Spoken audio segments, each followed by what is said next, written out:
Sa ngalan ng Ama at ng Anak at ng Espiritu Santo, Amen. ang pagpapala ng ating Panginoong Hesukristo, ang pag-ibig ng Diyos Ama, at ang pakikipagkaisa ng Espiritu Santo, naway sumainyong lahat. At sumaiyo rin. Mga kapatid, tinipon tayo bilang kaanib na angkan ng Diyos, kaya dumulog tayo sa maawaing Panginoong nagpapatawad ng lubos. Sinugong tagapagpagaling sa mga nagsisisi, Panginoon, kaawaan mo kami. Panginoon, kaawaan mo kami. Dumating na tagapag-anyaya mga makasalanan ay magsisi, Kristo, kaawaan mo kami. Kristo, kaawaan mo kami. Nakaluklok ka sa kanan ng Diyos Ama para ipamagitan kami. Panginoon, kaawaan mo kami. Panginoon, kaawaan mo kami. Kaawaan tayo na makapangyarihang Diyos, patawarin tayo sa ating mga kasalanan at patnubayan tayo sa buhay na walang hanggan. Amen. Manalangin tayo.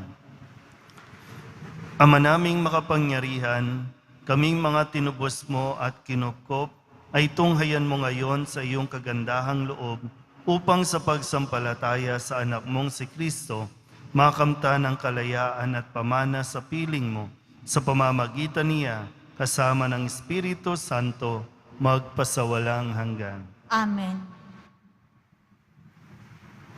Pagbasa mula sa sulat ni Apostol San Pablo sa mga taga-Kolosas. Mga kapatid, kayo'y hinirang ng Diyos. Itinalaga para sa Kanya at minamahal niya. Kaya't dapat kayong maging mahabagin, maganda ang kalooban, mapagkumbaba, mabait at matiisin. Magpaumanhinan kayo at magpatawaran kung may hinanakit kayo sa isa't isa. Pinatawad kayo ng Panginoon, kaya't magpatawad din kayo. At higit sa lahat, mag-ibigan kayo, pagkat ito ang buklod ng ganap na pagkakaisa. At paghariin ninyo sa inyong puso ang kapayapaang kaloob ni Kristo, sapagkat ito ang dahilan, kaya kayo tinawag upang maging bahagi ng isang katawan. Magpasalamat kayong lagi. Ang mga salita ni Kristo ay itanim ninyong mabuti sa inyong isip. Magpaalalahanan kayo at magturuan ng buong kaalaman. Umawit kayo ng mga salmo, mga imno, at mga awiting espiritual na may pagpapasalamat sa Diyos. At anuman ang gagawin ninyo, maging sa salita o sa gawa, gawin ninyong lahat sa pangalan ng Panginoong Hesus. At sa pamamagitan niya'y magpasalamat kayo sa Diyos Ama. Ang salita ng Diyos. Salamat sa Diyos. Kayong lahat na may buhay, papurihan ang may kapal. Kayong lahat na may buhay, papurihan ang may kapal. Sa banal na templo, ang Diyos ay awitan. Purihin sa langit ang lakas na taglay. Siya ay purihin sa kanyang ginawa. Siya ay purihin sapagkat dakila.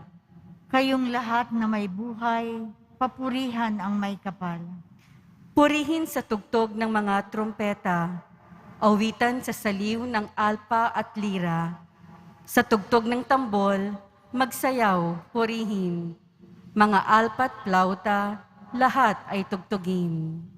Kayong lahat na may buhay, papurihan ang may kapal. Ang Diyos ay purihin sa tugtog ng pompyang. Sa lakas ng tugtog, siya'y papurihan. Purihin ang puon ng mga nilalang. Kayong lahat na may buhay, papurihan ang may kapal.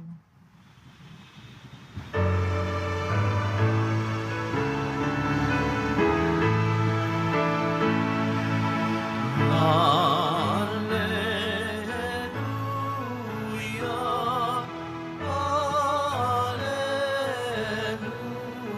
Alleluia.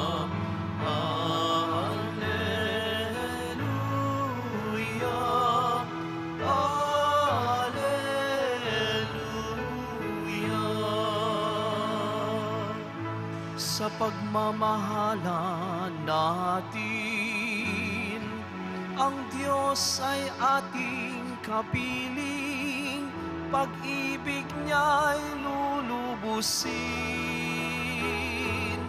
Alleluia, Alleluia, Alleluia, Alleluia.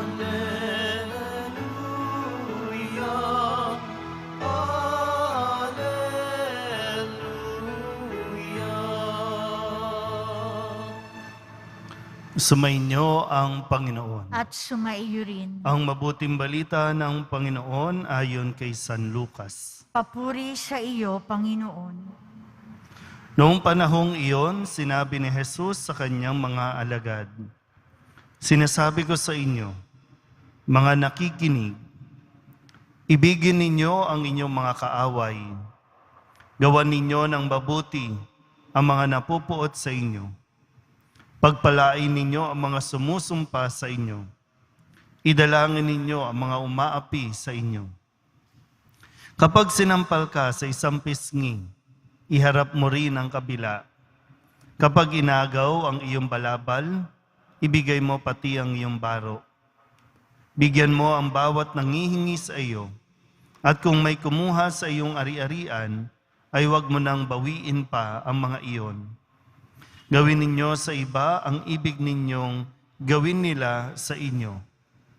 Kung ang iibigin lamang ninyo ay ang mga umiibig sa inyo, ano pang gantimpala ang inyong hihintayin? Kahit ang mga makasalanan ay umiibig din sa mga umiibig sa kanila. At kung ang gagawan lamang ninyo ng mabuti, ang gumagawa sa inyo ng mabuti, ano pang gantimpala ang inyong hihintayin? Kahit ang mga makasalanan ay gumagawa rin nito. Kung ang pahihiramin lamang ninyo ay ang mga taong inaasahan ninyong makababayad sa inyo, ano pang gantimpala ang inyong hihintayin? Kahit ang mga makasalanan ay nagpapahiram din sa mga makasalanan sa pag-asang ang mga ito'y makababayad. Sa halip, ibigin ninyo ang inyong mga kaaway at gawan ninyo sila ng mabuti. Magpahiram kayo na hindi umaasa sa anumang kabayaran. Sa gayon, malaking gantimpala ang tatamuhin ninyo at kayo'y magiging mga anak ng kataas-taasan, sapagkat siya'y mabuti sa masasama at sa mga hindi marunong tumanaw ng utang na loob. Maging mahabagin kayo gaya ng inyong Ama. Huwag kayong humatol at hindi kayo ahatulan ng Diyos. Huwag kayong magparusa at hindi kayo parurusahan ng Diyos. Magpatawad kayo sa inyong kapwa at patatawarin kayo ng Diyos. Magbigay kayo at bibigyan kayo ng Diyos.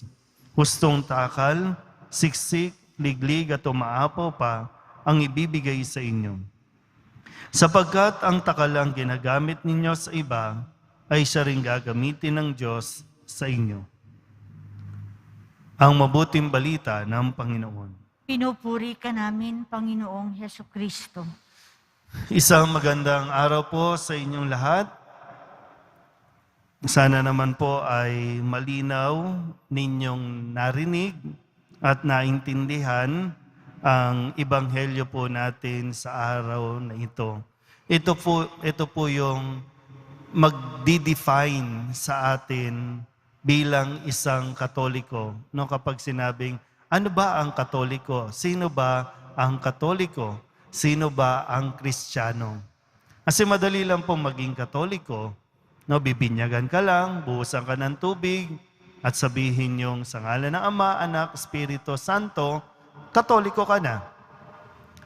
Kristiyano ka na. Pero yung maging isang Kristiyano, yung isabuhay ang isang Kristiyano, diyan tayo talaga lubhang nahihirapan. Kasi ang pag dinescribe natin, ano ba ang relihiyon ng mga Katoliko? Ang relihiyon ng Katoliko ay relihiyon ng pag-ibig. At ngayon, ipinapaliwanag sa atin ni Kristo kung gusto talaga natin maging alagad, maging Kristiyano, na kapag sinabing Kristiyano, sumusunod kay Kristo, handa ka bang magmahal? Handa ka bang umibig? Handa ka bang gawin ang ginawa ng Poong Jesus Nazareno?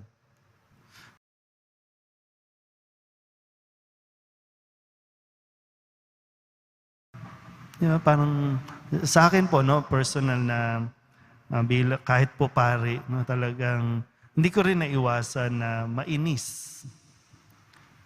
Pero ito nga po, no, sadyang ang Diyos ay laging naririyan para magpaalala sa atin. Lalo na po ako bilang isang pari, no, paalalahanan na hindi tayo pwedeng magpadala sa galit.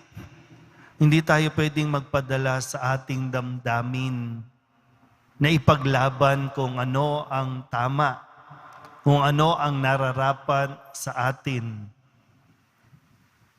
Sa pagninilay ko po sa ating ebanghelyo, ang panawagan sa atin ng Poong Jesus Nazareno ay hindi yung mamuhay tayo sa kung ano ang tama, kundi mamuhay tayo sa kung ano ang mabuti. Hindi importante yung maging tama ka o kaya naman, wag nating piliin maging tama o maging tama lang. Ang piliin natin ay ang maging mabuti. Kasi po pwede po talaga, no? Tama lang naman, no, na kapag hindi nagbayad ang umutang sa iyo, tama lang, siraan mo siya. Singilin mo siya. 'Di ba? Ang dami nag-aaway-away dahil kailangan mo na ng pera, yung nangako sa iyo, umutang sa iyo, ayaw magbayad. Tama lang. Sige, para bang write mo 'yan, no? I-post mo sa social media, siraan mo, tama 'yan. Pero mabuti ba 'yon? At nakakabuti ba 'yon? Tama 'yan, no? Pinagpalit ka, 'di ba? Iniwan ka, pinagpalit ka. Tama 'yan, sige. Kasuhan mo. Tama 'yan. Pero pag nilayan natin, mabuti ba 'yon? So ang pagiging Kristiyano ay hindi yung kung ano ang tama, kundi kung ano ang mas mabuti na gawin. Kasi lahat naman ng ito, naranasan ito ng Poong Jesus Nazareno. Yung mismong suot nga niya, 'di ba? Hinubad pa sa kanya. Pero hinayaan niya. Nakaya niya. Pwedeng, 'di ba? Tama lang 'yan, no? Tanggapin mo yung pera na binigay sa iyo, na galing sa kung saan man. Tama lang 'yan. Pero mabuti ba 'yon? Minsan yung mentality po natin, no? Siyempre dapat na lagi nasa tamang konteksto din tayo, no? Minsan sasabihin natin, pagdating ng eleksyon, pag binigyan ka ng pera, tanggapin mo. Tama yan. Kasi sa atin naman galing yan. Pero mabuti ba yun?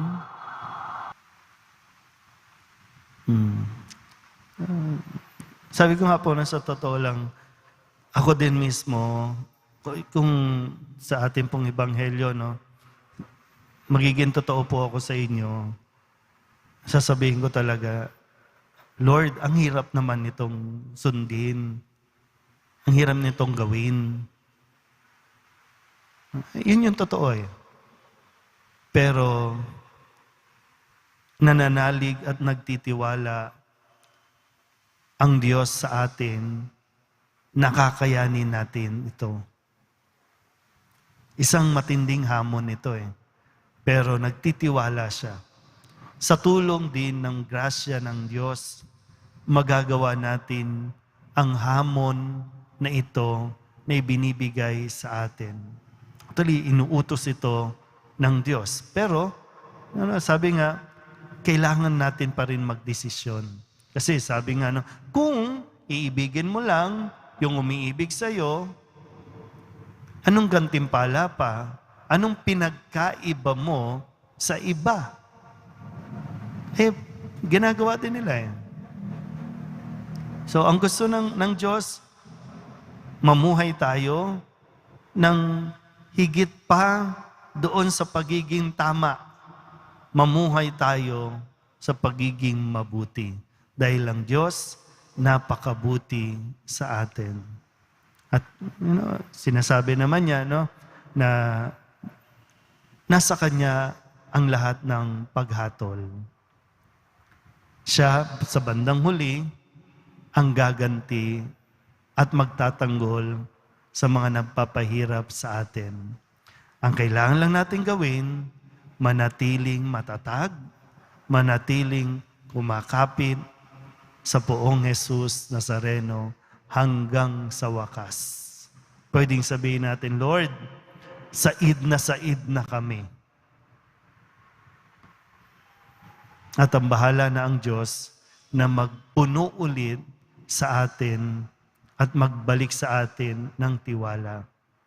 Yun lang yung magbibigay sa atin ng peace of mind o kapanatagan. Kaya patuloy nawa natin mas piliin ang maging mabuti kaysa ang maging tama. Amen.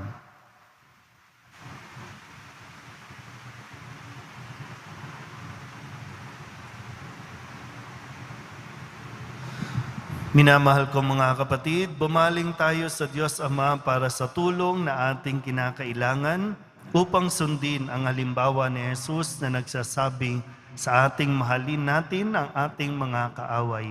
Ang ating pong itutugon, Diyos ng pag-ibig, bigyan mo kami ng lakas. Diyos ng pag-ibig, bigyan mo kami ng lakas. Ang mga pinuno ng simbahan, naway magbigay saksi sa kanyang sambayanan sa pamamaraan ng pagpapatawad, pag-ibig at kapatawaran upang masalamin ang kabanalan ng Diyos sa daigdig. Manalangin tayo. Diyos ng pag-ibig, bigyan mo kami ng lakas. Yaong may galit at pait sa kanilang kapwa, naway mapagtanto na naghihiwalay lamang sa kanila sa Diyos ang pagsunod sa kanilang hinanakit at suklam. Manalangin tayo. Diyos ng pag-ibig, bigyan mo kami ng lakas. Ang mga pamilyang pinaghiwalay at nahati dahil sa kanilang kawalang bahala sa isa't isa, naway mapanumbalik ang dating pagkakasundo at alab ng samahan. Manalangin tayo.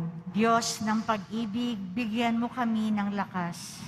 Ang mga may sakit, naway magkaroon ng kapayapaan ng isip na lumago sa pagpapahalaga nila sa kanilang natatanging bahagi ng pakikiisa kay Kristo sa kanyang pagpapakasakit. Manalangin tayo. Diyos ng pag-ibig, bigyan mo kami ng lakas. Ang mga yumao, naway makibahagi sa kapayapaan at kaligayahan ng kaharian ng Diyos. Manalangin tayo. Diyos ng pag-ibig, bigyan mo kami ng lakas. Idulog din natin sa Panginoon ang ating mga personal na kahilingan at mga panalangin para sa ating mga pamilya. Ganon din ang lahat ng mga misang pasasalamat, special na intensyon at mga kaluluwa na hinihiling na ipagdasal sa misang ito.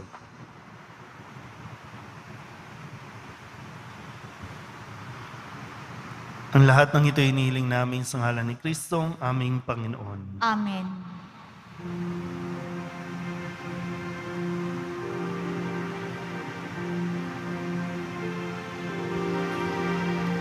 Paghahanda ng alay ay narito po ang alak at tinapay dala sa altar mo, ano'y magiging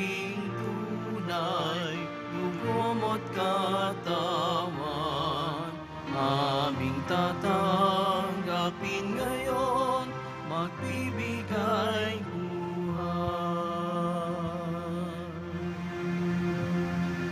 Manalangin kayo mga kapatid upang paghahain natin ng kalugdan ng Diyos sa mga makapangyarihan. Tanggapin nawa ng Panginoon itong paghahain sa iyong mga kamay, sa kapurihan niya at karangalan, sa ating kapakinabangan at sa buong sambayanan niyang banal. Ama naming lumikha, ikaw ang gumagawa ng wagas sa katapatan at kapayapaan. Ipagkaloob mo ang iyong kadakilaan ay aming handugan ng iyong minamarapat na aming maialay. At naway magkaisa kami sa pakikinabang sa banal na paghahain ngayoy ipinagdiriwang sa pamamagitan ni Jesucristo kasama ng Espiritu Santo magpasawalang hanggan. Amen. Sumainyo ang Panginoon. At sumaiyo rin. Itaas sa Diyos ang inyong puso at diwa. Itinaas na namin sa Panginoon. Pasalamatan natin ang Panginoong ating Diyos. Marapat na siya ay pasalamatan. Ama naming makapangyarihan, tunay ngang marapat na ikaw ay aming pasalamatan. Sa iyong paglingap at kagandahang loob, ang tao'y nilikha mo at pinangasiwa sa sansinukob.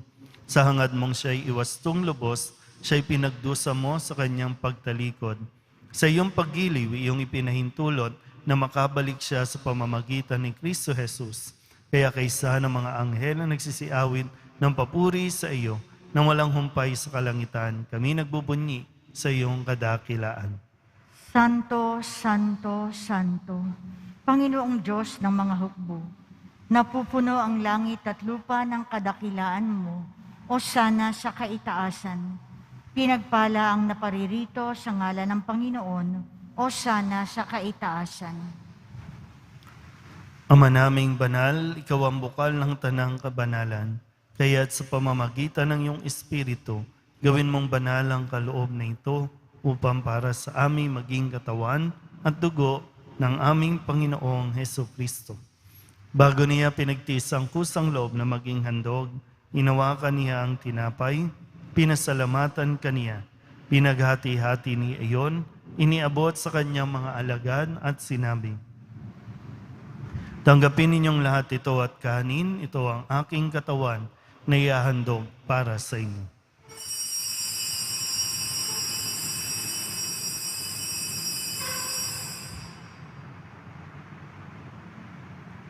Gayun din naman nang matapos ang hapunan, inawakan niya ang kalis, muli kaniyang pinasalamatan. Iniabot niya ang kalis sa kanyang mga alagad at sinabi, "Tanggapin ninyong lahat ito at inumin. Ito ang kalis ng aking dugo, ng bago at walang hanggang tipan. Ang aking dugo na ibubuhos para sa inyo at para sa lahat, sa ikapagpapatawad ng mga kasalanan. Gawin ninyo ito sa pag-alaala sa akin."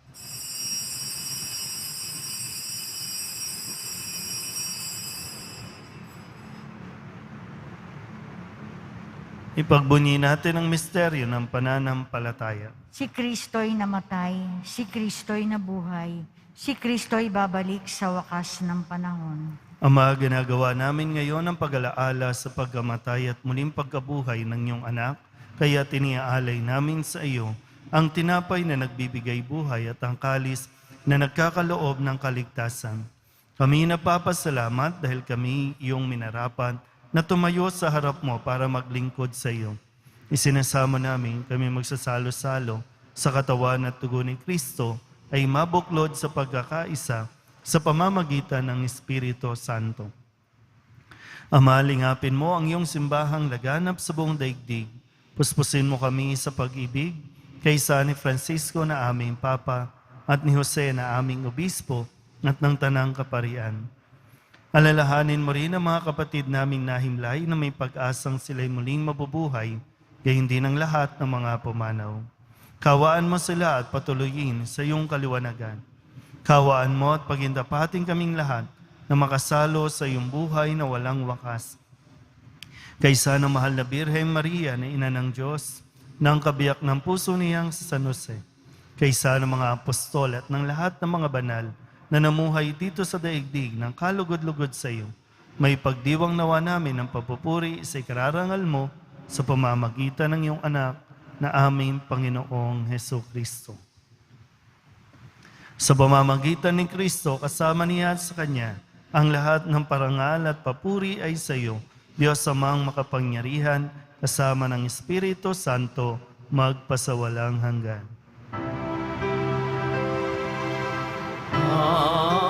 Amen, amen,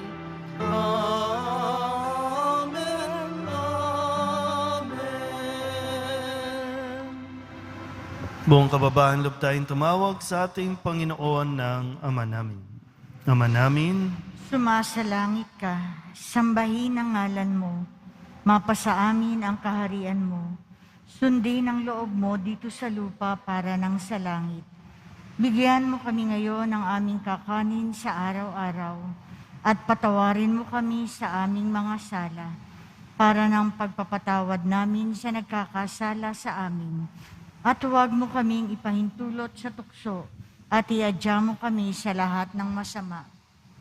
hinihiling namin kami iadya sa lahat ng masama, paghalooban ng kapayapaan araw-araw, iligtas sa kasalanan, at ilayo sa lahat ng kapahamakan, samantalang aming pinananabikan ang dakilang araw ng pagpapahayag ng tagapagligtas naming si Hesu Kristo. Sapagkat iyo ang kaharian at ang kapangyarihan at ang kapurihan magpakailanman. Amen. Panginoong Hesu Kristo, sinabi mo sa iyong mga apostol, kapayapaan ang iniiwan ko sa inyo, ang aking kapayapaan ang binibigay ko sa inyo.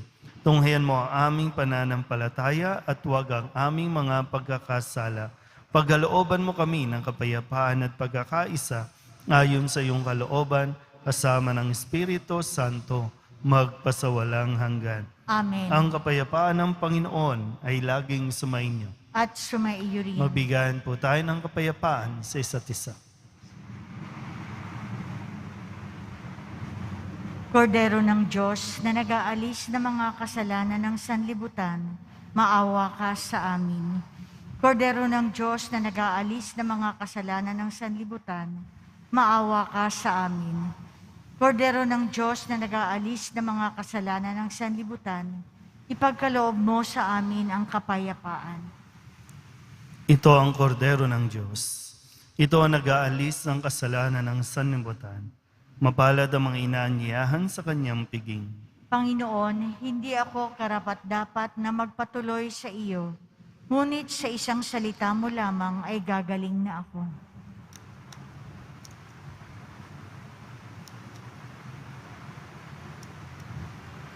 Katawan ni Kristo, Amen.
Dalangin tayo.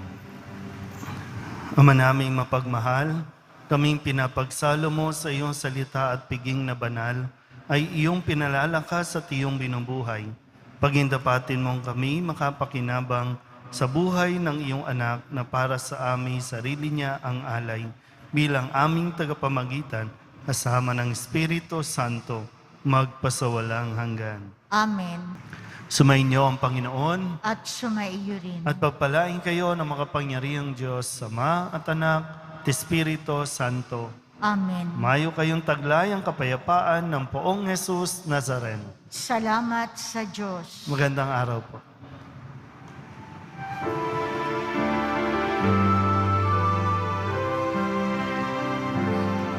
Nuestro Padre Jesus Nazareno, sinasamba ka namin,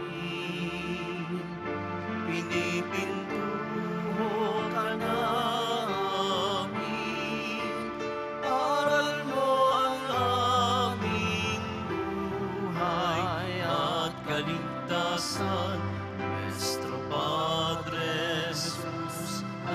Nazareno, iligtas mo kami sa kasalanan. Ang krus mong kinamatayan ay sagisag ng aming kaligtasan. Nuestro Padre Jesus Nazareno, dinarangal ka namin. Nuestro Padre Jesus Nazareno, niluluwalhati ka namin. Nuestro Padre Jesus Nazareno,